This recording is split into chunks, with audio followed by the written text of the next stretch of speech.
بسم اللہ الرحمن الرحیم۔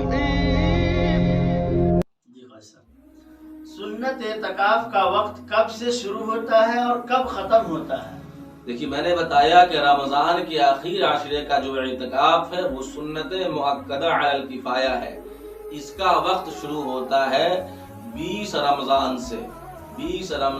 سے غروب آفتاب سے قبل سے لے کر کے عید کا چاند نظر آ جانے تک، مغرب سے پہلے مغرب سے قبل مسجد میں داخل ہو جائے، یعنی 20 رمضان کو مغرب سے قبل مسجد میں داخل ہو جائے اور عید کا چاند نظر آنے تک مسجد میں ٹھہرا رہے، اس کا نام اعتکاف ہے۔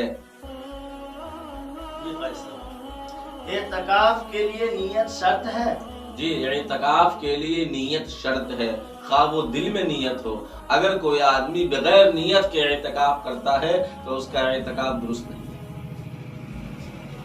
اجرت دے کر مطلب پیسہ وغیرہ دے کر کے اعتکاف میں بیٹھانا درست ہے؟ اجرت دے کر اعتکاف میں کسی شخص کو بیٹھانا درست نہیں ہے، جائز نہیں ہے۔ مسجد میں ایک سے زیادہ لوگ اعتکاف کر سکتے ہیں؟ جی، مسجد میں ایک سے زیادہ لوگ اعتکاف کر سکتے ہیں، بلکہ بہتر ہے کہ ایک سے زائد لوگ مسجد میں اعتکاف کریں۔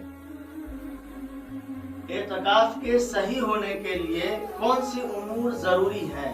دیکھیے، اعتکاف کے صحیح ہونے کے لیے یہ چیزیں ضروری ہے کہ وہ مسلمان ہو، عاقل ہو، بالغ ہو، غسل جنابت سے پاک ہو، اور اگر وہ عورت ہے تو وہ حیض و نفاس سے بالکل پاک و صاف ہو، تب جا کر کے اعتکاف صحیح ہوگا۔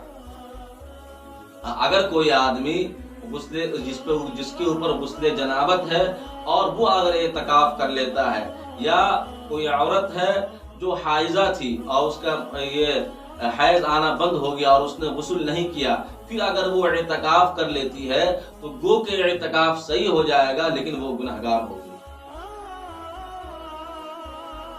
کیا معتکف مسجد میں کھانا پینا وغیرہ کھا سکتا ہے؟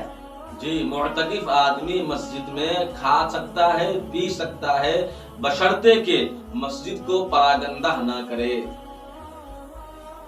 کیا معتکف مسجد میں اپنا نکاح یا دوسرے کا نکاح کر سکتا ہے؟ جی، معتکف مسجد میں اپنا عقد اور دوسرے کا عقد بھی کر سکتا ہے۔ کیا معتکف مسجد میں کوئی دوا وغیرہ لے سکتا ہے؟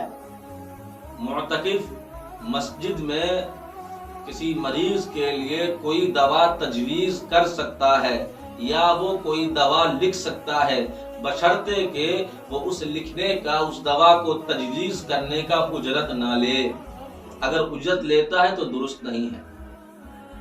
جیسے ہم نے پوچھا لے سکتا ہے، مطلب لکھ سکتا ہے، جی، لکھ اور سکتا اپنا دوا تو لے ہی سکتا ہے۔ جی۔ کیا معتکف مسجد میں خرید و فروخت کر سکتا ہے؟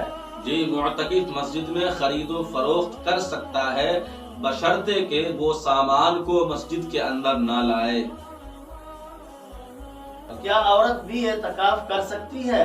جی، عورت بھی اعتکاف کر سکتی ہے، بلکہ اللہ کے رسول کے زمانے میں امہات المؤمنین نے بھی اعتکاف کیا ہے۔ عورتوں کا اعتکاف کرنا کہاں افضل ہے؟ عورتوں کا اعتکاف کرنا اپنے گھر کے ایک کونے میں افضل ہے، یعنی گھر میں اس کا اعتکاف کرنا افضل ہے۔ کیا اعتکاف کی حالت میں بچوں کو دودھ پلا سکتی ہے؟ جی، عورتیں اعتکاف کی حالت میں اپنے بچوں کو دودھ پلا سکتی ہے۔ کیا معتکف علاج کے لیے ڈاکٹر کے پاس جا سکتا ہے؟ معتکف اگر مریض ہے، بیمار ہو گیا اعتکاف کی حالت میں، تو وہ اپنا علاج کرنے کے لیے یا کروانے کے لیے ڈاکٹر کے پاس نہیں جا سکتا ہے۔ اگر وہ جاتا ہے تو اس کا اعتکاف فاسد ہو جائے گا۔ ہاں، یہ ہو سکتا ہے کہ ڈاکٹر مسجد میں آ کر کے معتکف کو دوا دے دے اور اس کی دیکھ بھال کر لے۔ اگلا سوال ہے، معتکف کا ٹھنڈک حاصل کرنے کے لیے غسل کرنا درست ہے؟